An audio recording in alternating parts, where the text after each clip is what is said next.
Hadirin sekalian, saudara-saudariku, Bapak dan Ibu, yang insya Allah seluruhnya diberikan kemuliaan oleh Allah Subhanahu wa Ta'ala, diberikan petunjuk untuk lebih dekat dengan Allah Subhanahu wa Ta'ala, dan mudah-mudahan kita diberkahi, dirahmati dan diampuni dosa-dosa kita sampai pulang menghadap kepada Allah Subhanahu wa Ta'ala. Semoga yang belum mendapatkan hidayah, yang belum berislam sampai dengan pagi ini, oleh Allah dikuatkan hatinya, mendapatkan kemantapan untuk bersyahadat sebelum ia wafat, baik itu keluarga dekat, tetangga, ataupun kawan-kawan yang jauh yang tidak kita kenal. Semoga di pagi ini para pelaku maksiat juga diberikan petunjuk oleh Allah untuk bertobat, dan ia sadar bahwa suatu saat ia akan wafat, sehingga saat wafat bersih dirinya dan kembali kepada Allah dalam keadaan husnul khatimah. Kita sudah masuk di bulan Al-Muharram. Saya sering katakan namanya Al-Muharram. Ya, bukan Muharram tapi Al-Muharram. Itu yang lebih tepatnya. Jadi ada Muharram, ada Al-Muharram, ada haram, ada muhrim, ada mahram. Itu berbeda. Kalau disebutkan Muharram, itu segala yang diharamkan. Muharram namanya. Mencuri itu Muharram. Berselisih itu Muharram. Mabuk itu Muharram. Zina itu Muharram. Baik zina yang dilakukan oleh orang yang sudah menikah, ataupun zina yang dilakukan oleh orang yang belum menikah. Zina ya tetap zina, hukumnya haram, sifatnya muharram. Baik, hukum dari muharram disebut haram namanya.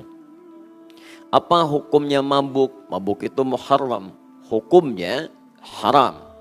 Apa hukumnya korupsi? Korupsi itu muharram, hukumnya haram. Jika kita ingin memulai meninggalkan segala yang diharamkan itu oleh Allah Subhanahu wa Ta'ala dan Rasulnya, maka di antara rumusnya dalam bahasa Arab kita bisa gunakan alif lam di depannya. Waktu untuk meninggalkan segala yang diharamkan oleh Allah Subhanahu wa Ta'ala. Di alif lam itu fungsinya banyak. Bisa menunjukkan ta'rif, ma'rifah, mengkhususkan sesuatu. Qalamun, pulpen, spidol masih umum. Al-qalam, yang ini spidolnya, bukan yang lain. Saboratun, papan tulis, umum, luas. As-saborah, yang ini. Masjidun, umum, masih luas. Ya, al-masjidu, yang ini. Ya, so'un, ya buat baso. Nah, itu alif lam. Yang kedua, alif lam itu istighraq, menunjuk pada sesuatu yang luas, komprehensif, tanpa kecuali. Jika dimasuki alif lam ini, sifatnya menjadi luas, mencakup keseluruhan. Ya, contoh misalnya dalam Al-Quran bacaan Al-Fatihah, Alhamdulillahi Rabbil Alamin. Alnya itu istighraq, mencakup keseluruhan. Karena itu kita artikan segala puji, semua pujian, tak tersisa sedikit pun, semua milik Allah. Karena itu kalau ada kita mendapati sesuatu pujian, maka serahkan semua kepada Allah, jangan mengambil bagiannya. Ya, misal Anda punya anak, ibu misalnya anaknya alhamdulillah sudah hafal Quran, cerdas, juara 1. Tiba-tiba ada yang memuji ibu, ibu bagus ya anaknya, hebat, Masya Allah gitu kan. Ibu katakan alhamdulillah. Ya, maksudnya apa? Semua kemuliaan itu semuanya milik Allah Subhanahu wa Ta'ala, Allah yang berkehendak. Kalau sudah mengatakan alhamdulillah, maka ibu jangan mengambil bagian lagi dari pujian itu karena ingin mendapatkan bagiannya. Alhamdulillah ukhti, semua karena Allah Subhanahu wa Ta'ala. Ya, memang saya juga mengajar sih, malam-malam ya saya doakan juga. Nah, itu enggak usah. Ya. Jadi kalau kita katakan semua milik Allah, maka kita tidak perlu mengambil bagian itu lagi. Kemudian ada yang terkait dengan waktu untuk memulai satu aktivitas. Yang ini kita kemudian masukkan alif lam ke nama satu bulan yang terkait dengan segala yang diharamkan oleh Allah Subhanahu wa taala. Kenapa di tahun Hijriyah itu bulan pertamanya ditetapkan dengan Al-Muharram? Ya, bisa saja di masa Islam diganti dengan nama lain, tapi dipertahankan nama ini bahkan sejak zaman jahiliyah sampai datang ke masa-masa Islam. Ya, apa di antara maknanya? Di antara maknanya, jika Anda ingin mulai berhijrah dekat dengan Allah Subhanahu wa taala, ingin mendekati hukum-hukum Allah dan Rasul-Nya, maka pertama yang harus dilakukan, tinggalkanlah segala yang diharamkan oleh Allah Subhanahu wa taala. Mulai saat ini waktunya kita untuk berlatih meninggalkan segala yang tidak disukai oleh Allah dan Rasul-Nya. Jadi kalau memang ingin hijrah, ingin dekat dengan Allah, tinggalkan yang diharamkan. Maka berlatihlah di bulan ini untuk meninggalkan segala yang dilarang oleh Allah. Mulai dari mata sampai ujung kaki. Latihan, mumpung masih awal-awal, mumpung masih tanggal 6, ya. Teman-teman mulai dari sekarang, saya sepekan ini mulai dari mata dulu. Apa yang diharamkan oleh Allah lewat mata tinggalkan. Ya, gambar-gambar yang tak baik, tontonan yang tak elok, sepekan ini latihan aja. Tinggalkan. Sampai mata terbiasa melihat yang baik. Kemudian ke telinga. Pekan kedua latihan supaya telinga mendengar yang baik. Ini praktek. Jadi kalau telinga ingin berhijrah pada kebaikan, disukai oleh Allah, tinggalkan yang diharamkan oleh Allah. Ya, jangan dengarkan yang maksiat, jangan dengarkan gibah, jangan dengarkan hal yang tidak penting.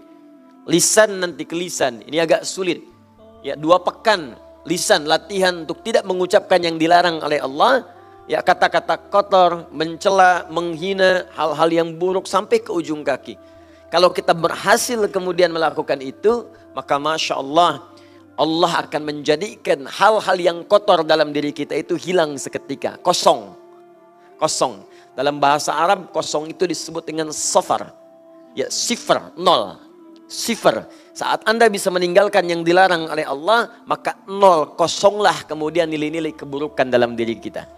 Kalau masa jahiliyah, kenapa disebut safar? Karena orang-orang Arab pada saat itu merantau, ya, keluar.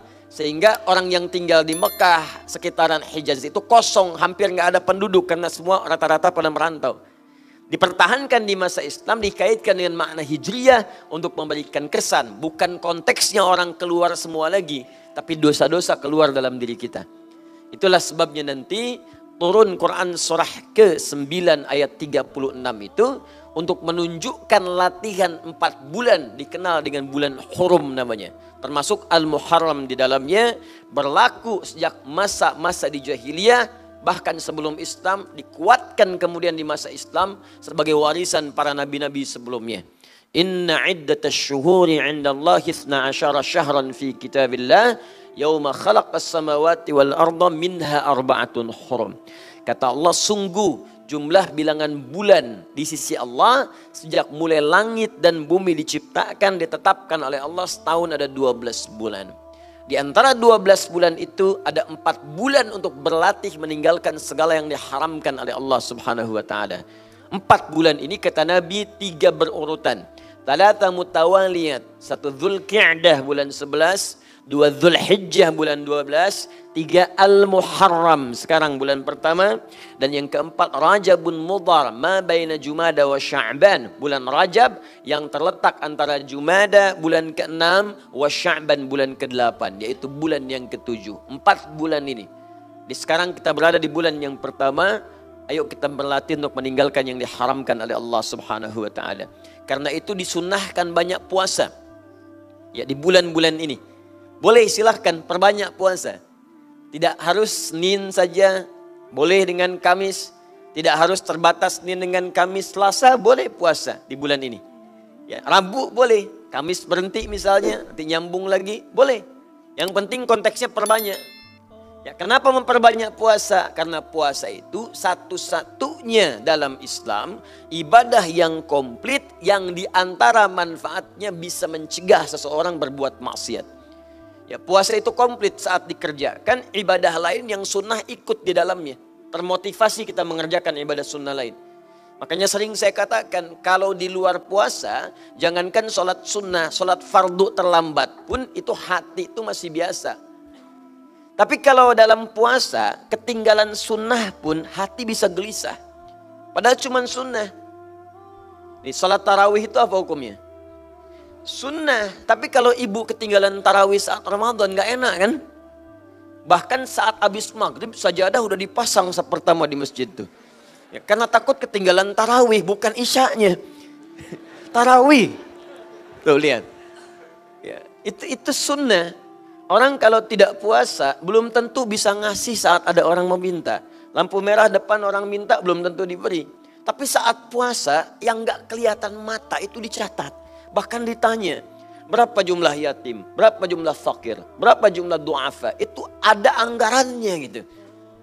Itu puasa dahsyatnya itu demikian. Nah, dalam saat bersamaan orang puasa itu dahsyatnya bisa mencegah maksiat.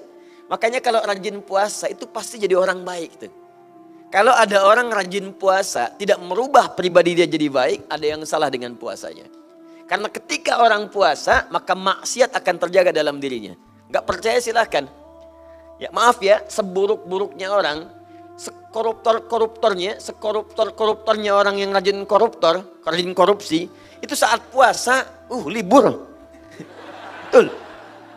Pencuri itu bisa libur saat puasa. Pendusta bisa nggak bohong, minimal takut batal puasanya. Ya. Orang yang rajin marah pun bisa nggak marah. Kan saya dulu sering ilustrasikan, jam 6 itu buka maghrib, jam 6 sore. Jam 6 kurang seperempat ada yang provokasi, dicela habis-habisan, padahal dia pemarah, bisa nggak marah. Temannya heran nggak nanya, ente nggak balas, ntar habis maghrib. Udah maghrib lupa gitu kan. Nah, itu puasa. Ya, maka itu ayo perbanyak puasa ya, perbanyak puasa. Minimal nanti di hari ke-10-nya kita bisa menunaikan puasa sunnah.